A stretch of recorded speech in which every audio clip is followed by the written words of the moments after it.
बिस्मिल्लाहिर्रहमानिर्रहीम। अस्सलामुअलैकुम वरहमतुल्लाहि वबरकातुह। दोस्तों, आज हम आपको बताएंगे गुस्ल करने का सुन्नत तरीका।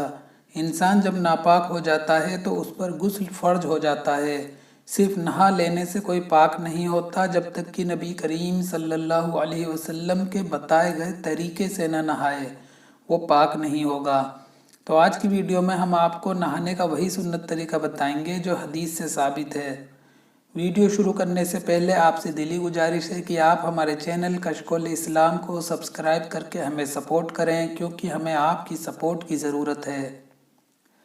दोस्तों, पहले ये जानना ज़रूरी है कि गुस्ल कब फ़र्ज होता है।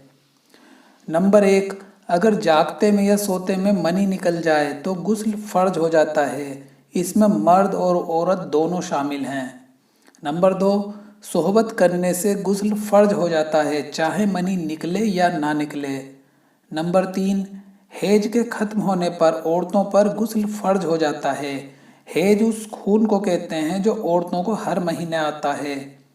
नंबर 4, निफास बंद होने पर औरतों पर गुस्ल फ़र्ज हो जाता है। निफास उस खून को कहते हैं जो बच्चे की पैदाइश के बाद औरतों को आता है। दोस्तों, जब भी गुस्ल करें बाथरूम में जाने से पहले बिस्मिल्लाहिर्रहमानिर्रहीम पढ़ें और पाक होने की नियत कर लें। जैसे कि बिस्मिल्लाहिर्रहमानिर्रहीम नियत करता हूँ पाक होने की। अब बाथरूम में जाने के बाद जब गुस्ल करने बैठें तो सबसे पहले अपने दोनों हाथों को गट्टों तक धोएं। इसके बाद इस्तिंजा करें। दोस्तों, पेशाब पाखाने की जगह को धो लेने को इस्तिंजा कहते हैं। तो इसके बाद इस्तिंजा करें। अगर जिस्म पर कहीं और भी नापाकी लगी है तो उसे भी धो लेना ज़रूरी है। अब आप पूरा वुजू करें जिस तरह नमाज के लिए करते हैं। अब आप वुजू का तरीका सुन लीजिए। सबसे पहले अपने दोनों हाथों को 3 बार गट्टों तक धोएं। उसके बाद मुंह भरकर 3 बार कुल्ली करें। अगर रोज़ा नहीं है तो गरारा कर लें। इसके बाद 3 बार नाक में पानी चढ़ाएं और बाएं हाथ की कनकी उंगली से नाक साफ करें। फिर 3 बार पूरा चेहरा धोएं। पेशानी के बालों से लेकर ठोड़ी के नीचे तक और एक कान की लो से दूसरे कान की लो तक पूरा चेहरा धोना है। इसके बाद दोनों हाथ कोहनियों समेत 3 बार धो लें। पहले सीधा हाथ 3 बार धोना है, उसके बाद उल्टा हाथ 3 बार धोना है। फिर सर का मसा करें। मसा करने का तरीका ये है, पानी से दोनों हाथों को तर करके सब उंगलियां बराबर मिलाकर पेशानी के बालों पर रखकर गुद्दी तक ले जाएं।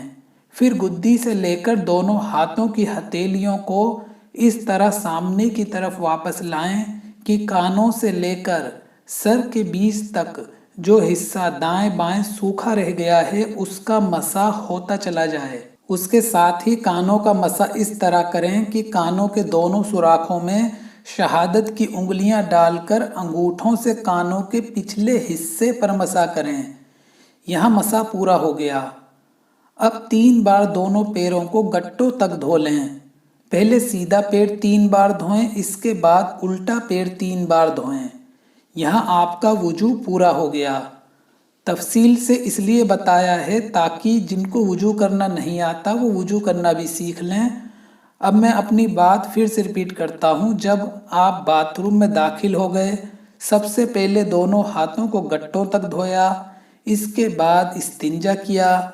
इसके बाद बताए गए तरीके से वुजू किया। इसके बाद सबसे पहले आप अपने सर पर पानी डालें, फिर दाएं कंधे पर, फिर बाएं कंधे पर पानी डालें।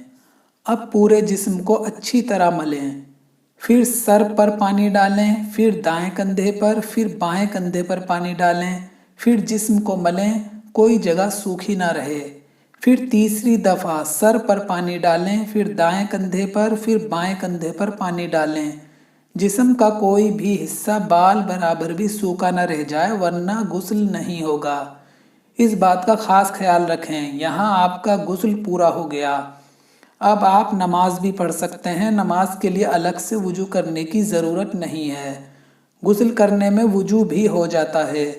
जो लोग गुस्ल करते में पूरा वुजू नहीं करते, सिर्फ 3 बार कुल्ली करके 3 बार नाक में पानी डालकर बताए गए तरीके से नहा लेते हैं, गुस्ल उनका भी हो जाता है, मगर उनको सुन्नत का सवाब नहीं मिलता।